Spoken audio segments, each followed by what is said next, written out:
The prevailing wisdom dictates that success in the modern NFL is singularly defined by the heroic quarterback, yet a stunning deep dive into high-leverage outcomes reveals a darker truth. Teams relying on perceived QB greatness often fail the moment complementary systems falter, meaning the Seahawks' sudden resurgence might be built on a foundation far more complex and, frankly, far more terrifying than casual observers realize. Welcome to 601 Daily News, where we dismantle the surface-level narratives and dive deep into the grit that separates the pretenders from the contenders.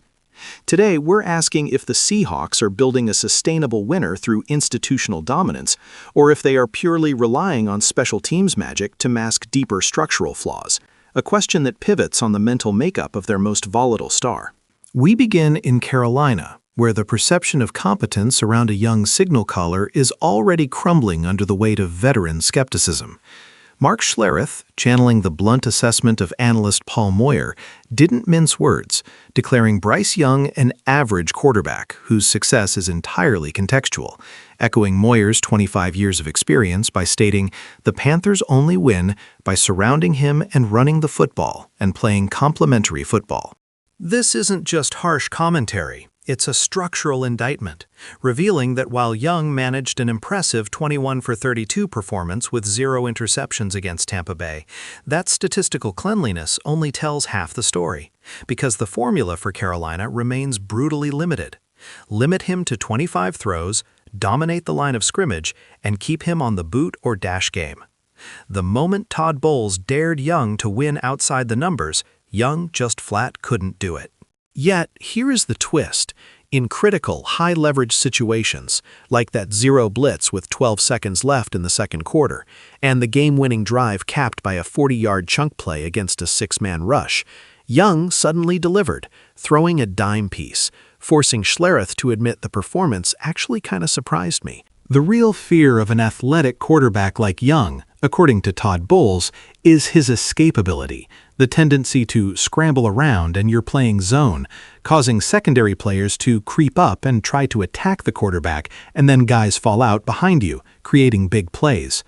Young's legs, not his arm, remain the key existential threat for defenses like Seattle's, and the Seahawks, Schlereth believes, are very well equipped to contain that specific challenge.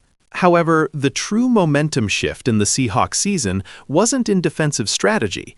It occurred during their critical win against the Rams, a game that initially looked like a disaster. The Rams were dominating the running game, controlling time of possession, and marching the ball. The conventional wisdom focuses on Matthew Stafford's inaccurate throws late, or a couple of key drops by Rams tight end Parkinson. But the real, often uncredited change agent was special teams.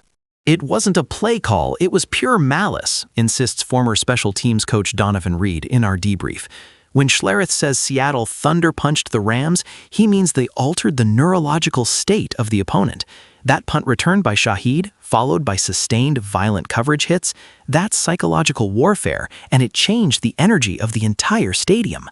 Schlereth himself confessed that the game was so captivating, he abandoned 3 hours of work on his flight, convinced that the Seahawks had absolutely out-hit the Rams on special teams, feeding that aggression into both their offensive and defensive units.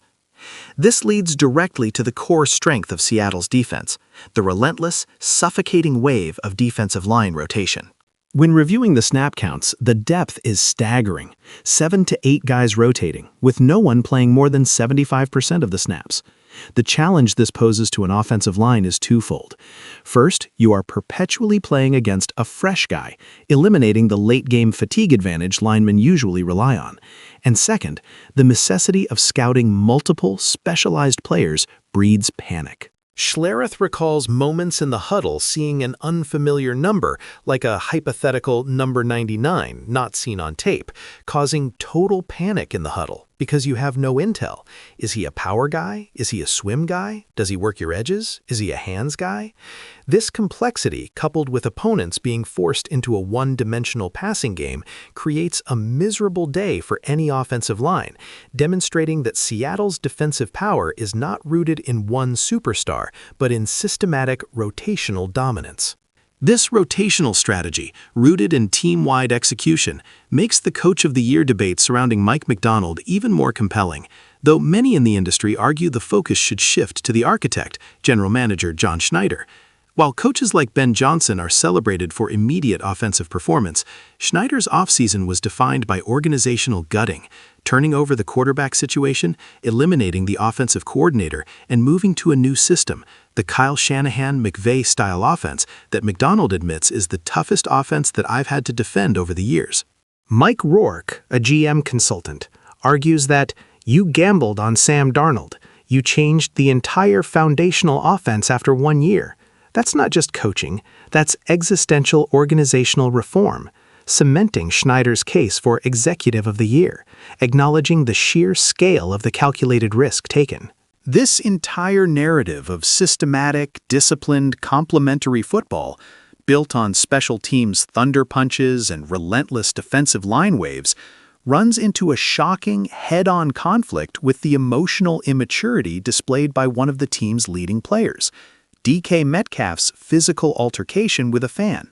Schlereth, speaking from the trenches, called the act stupidity and the ultimate in selfishness, drawing a sharp philosophical line between the discipline required in the offensive line, where the motto is, never jog when you can walk, and if I have to run 40, somebody scored, and the volatile, self-centered attitude of star receivers. Metcalf's meltdown, which could lead to missed games, risks undermining the very team-first ethos that has fueled Seattle's surge, proving that the greatest threats to their playoff aspirations are no longer opposing defenses or sophisticated blitz packages, but rather the internal lack of control that manifests as pure, idiotic selfishness, threatening to collapse the finely tuned machine built by Macdonald and Schneider just as the playoffs beckon.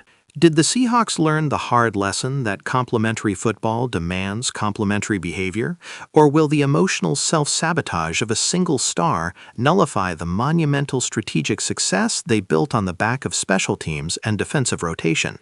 Let us know your thoughts in the comments below. Is DK Metcalf's self-inflicted discipline issue the final flaw that proves Seattle's win streak was unsustainable, or is this just a momentary lapse in an otherwise disciplined organization? Like, share, and subscribe to 601 Daily News for the most in-depth analysis that goes beyond the box score.